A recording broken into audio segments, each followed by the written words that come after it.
사사기 10장 1절에서 18절입니다. 키워드는 악한 사사의 등장, 악한 세상을 사는 법, 믿음으로 뚫고 나가는 삶입니다. 아비멜렉의 뒤를 이어서 이사갈 사람 도도의 손자 부하의 아들 돌라가 일어나서 이스라엘을 구원하니라. 그가 에브라임 산지 3일에 거주하면서 이스라엘의 사사가 된 지 23년 만에 죽음에 3일에 장사되었더라. 그 후에 길르앗 사람 야일이 일어나서 22년 동안 이스라엘의 사사가 되니라.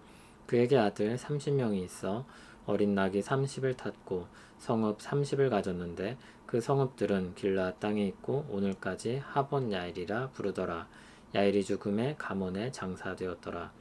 이스라엘 자손이 다시 여호와의 목전에 악을 행하여 바알들과 아스타롯과 아람의 신들과 시돈의 신들과 모압의 신들과 암몬 자손의 신들과 블레셋 사람들의 신들을 섬기고 여호와를 버리고 그를 섬기지 아니하므로 여호와께서 이스라엘에게 진노하사 블레셋 사람들의 손과 암몬 자손의 손에 그들을 파심해 그 해에 그들이 요단강 저쪽 길르앗에 있는 아모리 족속의 땅에 있는 모든 이스라엘 자손을 쳤으며 18해 동안 억압하였더라. 암몬 자손이 또 요단을 건너서 유다와 베냐민과 에브라임 족속과 싸움으로 이스라엘의 곤고가 심하였더라. 이스라엘 자손이 여호와께 부르짖어 이르되 우리가 우리 하나님을 버리고 바알들을 섬김으로 주께 범죄하였나이다 하니 여호와께서 이스라엘 자손에게 이르시되 내가 애굽 사람과 아모리 사람과 암몬 자손과 블레셋 사람에게서 너희를 구원하지 아니하였느냐. 또 시돈 사람과 아말렉 사람과 마온 사람이 너희를 압제할 때 너희가 내게 부르짖음으로 내가 너희를 그들의 손에서 구원하였거늘 너희가 나를 버리고 다른 신들을 섬기니 그러므로 내가 다시는 너희를 구원하지 아니하리라. 가서 너희가 택한 신들에게 부르짖어 너희의 환난 때에 그들이 너희를 구원하게 하라 하신지라. 이스라엘 자손이 여호와께 여쭈되 우리가 범죄하였사오니 주께서 보시기에 좋은 대로 우리에게 행하시려니와 오직 주께 구하옵나니 오늘 우리를 건져내옵소서 하고 자기 가운데에서 이방 신들을 제하여 버리고 여호와를 섬김에 여호와께서 이스라엘의 곤고로 말미암아 마음에 근심하시니라. 그때 암몬 자손이 모여서 길르앗에 진을 쳤으므로 이스라엘 자손도 모여서 미스바에 진을 치고 길르앗 백성과 방백들이 서로 이르되 누가 먼저 나가서 암몬 자손과 싸움을 시작하랴. 그가 길르앗 모든 주민의 머리가 되리라 하니라. 아멘.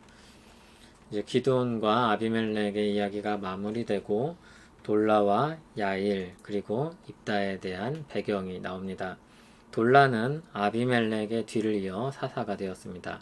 그를 통해 이스라엘은 구원을 받았고 23년 동안 평안했습니다.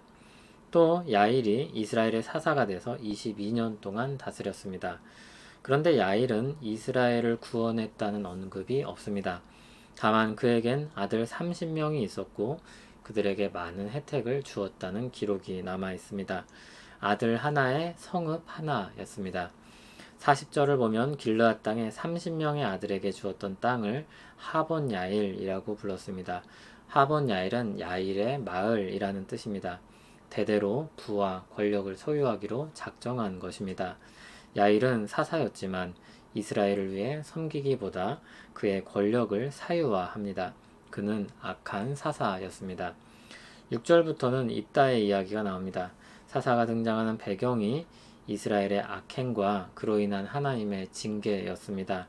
그래서 이스라엘의 악행이 먼저 나오는데 이스라엘이 우상 숭배를 합니다. 그런데 6절에 나온 것을 보면 우상이 엄청나게 많습니다. 시장에서 물건을 사듯이 우상을 선택할 수 있을 만큼 많은 우상들을 섬겼던 것입니다. 우상 시장이 된 것입니다. 하나님은 그들을 블레셋과 암몬 사람들에게 넘기십니다.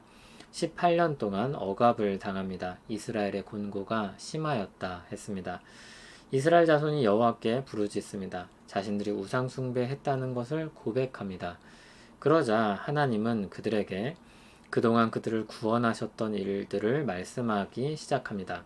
부르짖을 때마다 구원하셨다고도 하셨습니다. 그런데도 다시 우상 숭배를 하였으니 이번에는 구원하지 아니하시겠다 말씀합니다. 가서 그들이 택한 우상에게 부르짖으라고 하셨습니다. 이스라엘도 우상들이 아무런 도움이 되지 않는다는 것을 알고 있었던 것일까요? 그들은 다시 하나님께 부르짖습니다. 하나님이 좋으실 대로 행할 것이라고 말하면서 주권이 그분께 있음을 고백합니다. 그렇지만 오늘 우리를 건져달라고 구합니다. 오늘이라고 한 것처럼 괴로움이 얼마나 심한지 지금 당장 그 억압으로부터 건져달라고 요청합니다. 16절을 보면 하나님께서 이스라엘로 인해 마음에 근심하셨다 하였습니다. 견디지 못하신다 라고 바꿔 말할 수도 있습니다. 하나님 마음에는 이스라엘을 향한 긍휼과 사랑이 항상 있었기 때문입니다. 그러나 17절, 18절을 보면 이스라엘의 부르짖음은 자신들의 고통으로 인한 요청에 불과했습니다. 바른 신앙으로 돌아온 것은 아니었습니다. 암몬 자손이 진을 쳐서 이스라엘도 맞서 진을 치게 됩니다. 그들과 싸울 지도자들을 뽑기 위해 서로 논의합니다. 너무 자연스러운 일로 보입니다. 그런데 이스라엘에게는 사실 자연스러운 일이 아닙니다. 본래 사사는 하나님이 세우시는 것인데 여기서 하나님이 배제되고 있습니다. 자신들이 원하는 자신들의 지도자를 뽑으려 하고 있는 것입니다. 이런 정황을 고려할 때 여호와 하나님은 우상 시장의 우상들 중에서 그들을 구원할 강력한 한 우상으로 여겨지고 있는 것은 아닌지 심각한 의문이 듭니다. 그렇게 악한 시대 사사 같지 않은 사사 입다가 등장할 배경이 마련됩니다.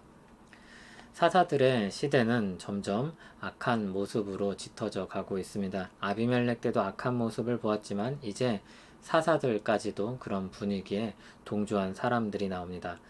그러면 지금 우리의 시대는 어떻습니까? 좀 더 낫습니까? 제임스 스미스라는 분이 아우구스티누스에 대한 글을 쓰면서 아우구스티누스는 우리에게 낯설고 두렵다고 했습니다. 그가 너무 옛날 사람이기 때문입니다. 아우구스티누스는 300년대에서 400년대 사람입니다. 그런데도 제임스 스미스는 그의 경험이 너무나도 공감이 된다고 하면서 동시대 사람으로까지 느껴진다고 했습니다. 우리의 죄악된 모습을 살필 때 언제나 우리는 그와 같은 느낌을 받습니다. 주의 복음이 온 세상으로 퍼져나갔고 오랜 시간 그 은혜로 들어온 사람들이 많았습니다. 그러나 또 한편 여전히 세상에는 죄악이 만연해 있고 지금이라도 주님이 다시 오셔도 이상하지 않을 세상 속에 살고 있습니다. 그런 가운데 우리는 어떻게 살아야 할까요? 하박국 선지자는 자신이 살던 시대에 하나님 백성이라고 일컫지만 죄악에 빠져있는 이스라엘 백성들을 보면서 하나님께 부르짖고 호소했습니다. 그때 하나님의 대답은 의인은 믿음으로 살리라 였습니다. 비록 세상이 악하여 죄인의 길로 달려가는 사람이 많지만 살아서 역사하시는 하나님의 역사도 함께 갑니다. 구원의 은혜는 모든 시대에 걸쳐서 베풀어졌습니다. 그리고 그 모든 악들을 끊고 심판할 날이 올 것입니다. 그 믿음, 하나님에 대한 믿음을 가지고 사는 것입니다. 믿음은 아무 생각 없이 막연히 잘 될 것이라는 기대를 가지고 사는 것과 다릅니다. 믿음은 분명한 신뢰의 대상이 있습니다. 예수 그리스도와 그가 십자가에 못 박히신 것 외에 아무것도 알지 아니하기로 작정하였다는 사도의 말은 바보가 되겠다는 말이 아니었습니다. 하나님의 은혜를 믿고 그분의 통치를 신뢰하며 믿음으로 분별하며 산다는 뜻이었습니다. 분별하는 지혜와 기꺼이 따르려는 마음과 힘써 인내함으로 주의 말씀을 향해 사는 것입니다. 믿음으로 산다는 것은 이처럼 전인격적으로 하나님을 신뢰하며 그분의 뜻을 따라서 사는 것입니다. 그분이 모든 일을 주관하며 종결지을 것을 믿기 때문입니다. 그렇게 믿음으로 살 때 신자는 이 세상에서 요동하지 않습니다. 세상이 이제 끝날 것 같다는 두려움에 빠지지 않습니다. 이제 될 대로 되라는 식으로 쾌락주의로 넘어가지도 않습니다. 또는 세상이 영원히 이어질 것처럼 하나님의 말씀을 외면하고 살지도 않습니다. 마지막 때를 하나님께서 가져오실 것을 믿고 그날을 바라보는 백성으로 성실하게 삽니다. 악한 세상에서 믿음으로 사는 삶은 분별력 있는 삶이라고 할 수 있습니다. 에베소서 5장에는 세월을 아끼라 때가 악하니라고 하면서 주의 뜻이 무엇인가 이해하라고 하였습니다. 그리고 성령으로 충만함을 받으라고 했습니다. 성령으로 충만한 모습은 악한 세대의 믿음으로 분별하는 삶을 뜻합니다. 우상시장과 같은 세상에서 우상들을 분별하여 걸러내고 우리 안에 슬그머니 자리 잡은 우상들을 끄집어내서 하나님을 의지하고 사는 삶입니다. 그 삶에는 하나님이 이끄시고 보호하실 것을 믿고 있기 때문에 언제나 감사할 수 있습니다. 또 하나님을 향한 믿음이 삶의 주된 방향을 결정하기 때문에 세상이 이렇게 저렇게 흘러간다고 해도 중심을 잃지 않고 살아갈 힘을 얻습니다. 하나님을 향한 소망이 우리 영혼의 닷과 같아서 그 안에서 우리는 요동하지 않고 평안히 살아갈 수 있습니다. 주님께 나아가 그 평안과 힘과 기쁨을 누리는 우리 되길 바랍니다. 믿음으로 모든 비바람을 뚫고 나가는 우리 되기를 소원합니다. 이 세상에 거세고 거대한 파도가 밀려올 때 우리 주 예수 그리스도께 붙들려 있으므로 우리가 안전한 줄 믿습니다. 하오나 우리는 연약하여 베드로처럼 바다 위를 걷다가도 금세 빠져들기 쉬우니 우리 마음을 굳건하게 하시길 기도합니다. 하나님을 향한 믿음으로 모든 비바람을 이기며 사는 우리 되게 하옵소서. 예수님 이름으로 기도합니다. 아멘.